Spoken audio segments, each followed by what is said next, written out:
안녕하세요 여러분, 부동산 채널 성공 마침표 지인의 박형진입니다. 이번 영상부터는 개발행위 허가제에 대해 수차에 걸쳐 알아보도록 하겠습니다. 개발행위 허가제는 개발과 보존이 조화되게 유도하여 국토관리의 지속가능성을 제고시키고 토지에 대한 정당한 재산권 행사를 보장하여 토지의 경제적 이용과 환경적 보존의 조화를 도모하며 계획의 적정성, 기반시설의 확보 여부, 주변 경관 및 환경과의 조화 등을 고려하여 허가 여부를 결정함으로써 난개발을 방지하고 국토의 계획적 관리를 도모하는 제도라고 국토보훈령인 개발행위 허가 운영지침에서 정의하고 있습니다. 개발행위 허가 제도의 특징을 알아보면 계획의 적정성, 기반시설의 확보 여부, 주변 경관 및 환경과의 조화를 도모하는 선계획, 후개발을 실현하는 제도로서 허가 기준을 분야별, 행위별, 용도별로 세분하여 수치적으로 규제할 수 없는 계획적인 측면까지 규제 대상으로 포함합니다. 최초의 개발행위 허가 제도의 개념이 도입된 것은 1962년 도시계획법 제정 시점이며 제정 당시 도시계획 사업에 필요한 토지에서 토지 형질 변경, 공작물의 설치, 토덕 채취에 대해 미리 허가를 받아야 한다는 조항이 있었으며 1970년대에는 허가 대상 지역이 도시계획 사업에서 도시계획구역으로 적용 범위가 확대되었습니다. 2000년 도시계획법 개정을 통해 개발행위 허가라는 명칭이 정식으로 사용되었으며 각종 허가 행위의 범위, 절차, 의제 등의 기준사항이 정리된 독립된 제도로 운영되기 시작합니다. 2003년에는 국토계획법의 시행을 통해 비도시 지역까지 개발행위 허가제를 실시함으로써 전국토로 적용 범위가 확대되었습니다. 개발행위 허가제는 난개발 방지, 국토의 계획적 관리를 도모하기 위해 선계획, 후개발을 실현하는 제도라고 간략히 정리하고 넘어가겠습니다. 여기까지 개발행위 허가제의 정의와 특징에 대해 간략히 알아봤습니다. 그럼 개발행위 허가를 받아야 하는 개발행위에 대해 알아보도록 하겠습니다. 국토계획법 제56조에서 개발행위 허가에 대해 규정하고 있습니다. 제56조 제1항에서 6개의 개발행위에 대해 개발행위 허가를 받아야 한다고 규정하고 있습니다. 단, 도시 군계획 사업에 의한 사업은 개발행위 허가를 받지 않아도 된다고 규정합니다.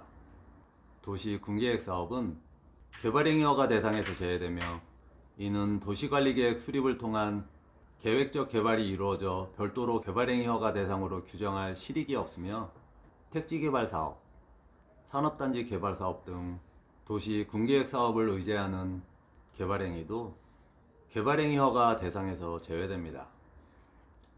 제56조 제2항 개발행위 허가 변경은 개발행위 허가 받은 사항을 변경하는 경우 법 제56조 제1항을 준용하고 있는 바 변경 허가 또한 새로운 개발행위 허가로 보고 허가 여부 등을 검토합니다.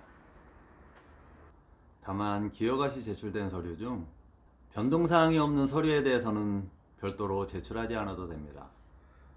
제56조 제3항을 살펴보면 개발행위 중 토지 형질 변경, 토속 채취에 대해서 개별법에 따른 인허가 절차를 규정한 것으로 이에 해당하는 경우 개발행위 허가 대상이 아니므로 국토계획법에서 정한 개발행위 허가 기준이 적용되지 않습니다.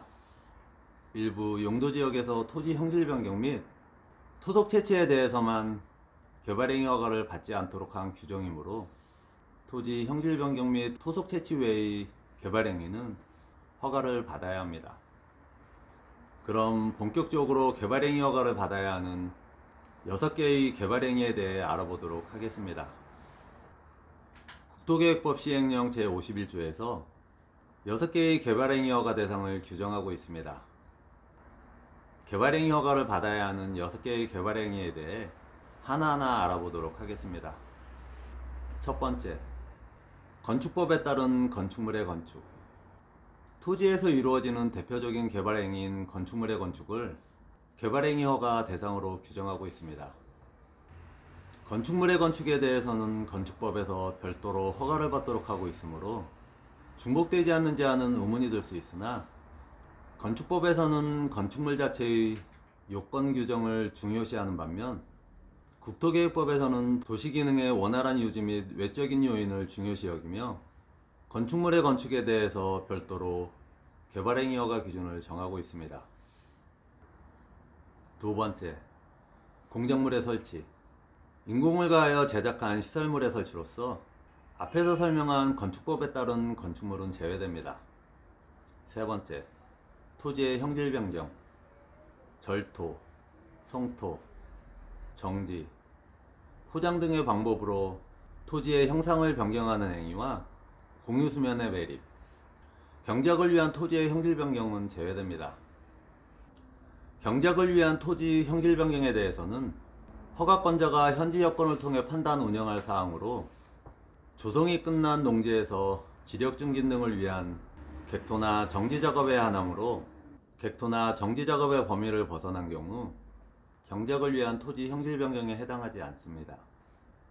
경작을 위한 토지 형질 변경이란 조성이 끝난 농지에서 농작물 재배, 농지의 지력 증진 및 생산성 향상을 위한 객토나 정지 작업, 양수 배수 시설의 설치를 위한 토지의 형질 변경으로서 인접 토지의 관계, 배수 및 농작업에 영향을 미치는 경우, 재활용 골재, 사업장 폐토양, 무기성 온이 등 수질오염 또는 토질오염의 우려가 있는 토사 등을 사용하여 성토하는 경우는 경작을 위한 토지 형질 변경이 아닙니다.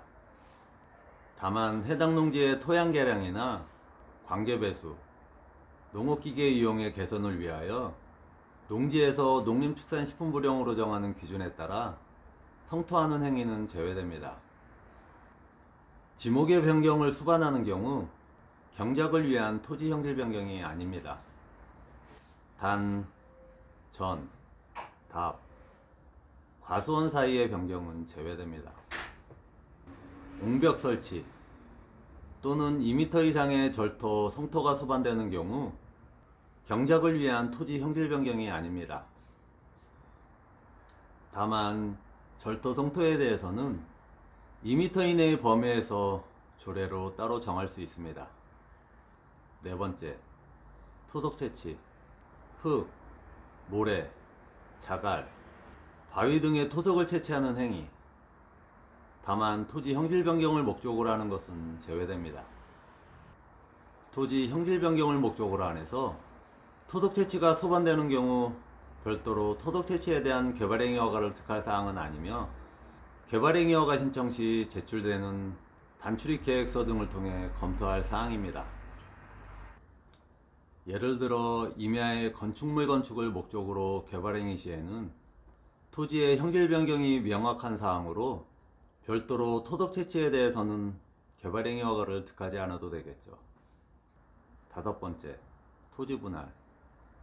다음 강목에 해당하는 토지의 분할로서 건축법 제57조에 따른 건축물이 있는 대지는 제외됩니다.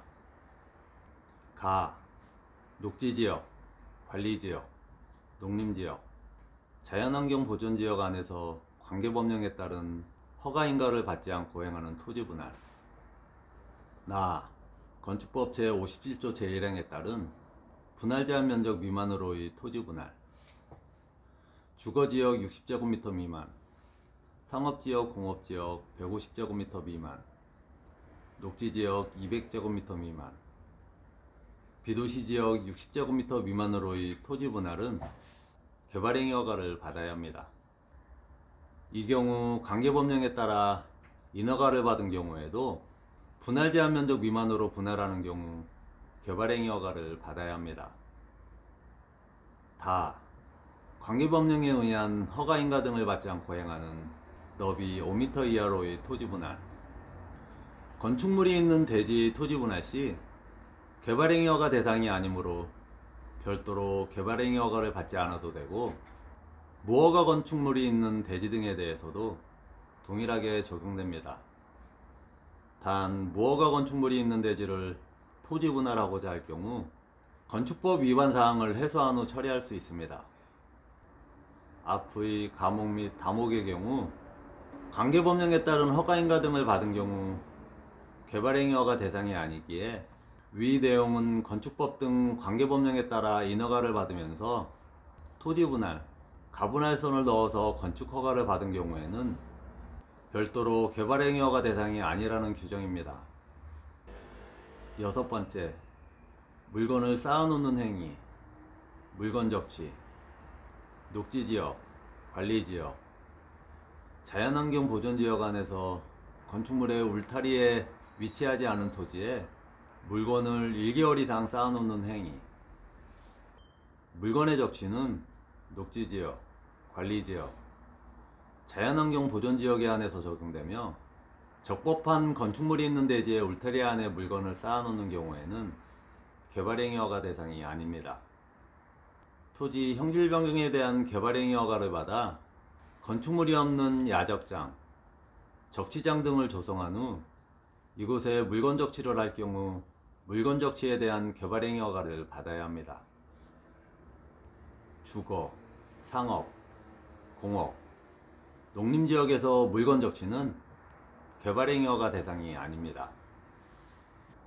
여기까지 6개의 개발행위허가 대상에 대해 알아봤습니다. 다음 영상은 개발행위허가 기준에 대해 알아보도록 하겠습니다. 지금까지 성공마침표 지인의 박형진이었습니다. 소영이별에 감사합니다.